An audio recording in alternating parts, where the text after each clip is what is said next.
समता सैनिक दलाची स्थापना मार्च 14 सत्याग्रहाच्या वेळेला केलेली होती.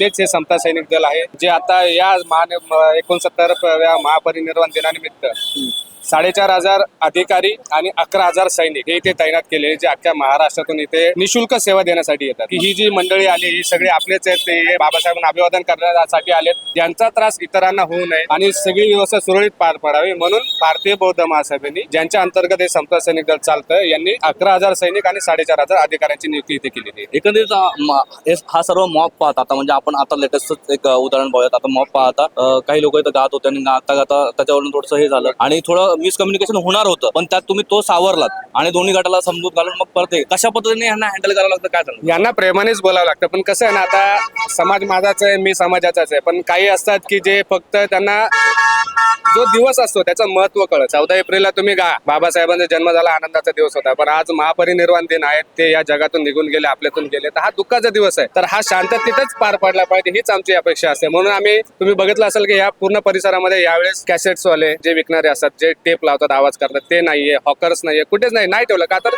शांततेतच अभिवादन हे झालं पाहिजे, हाच प्रयत्न असतो. कारण एवढ्या लोकांना सांभाळायचं म्हणलं समता सैनिक दलावर आणि मुंबई पोलिसांवर खूप मोठं प्रेशर असतं.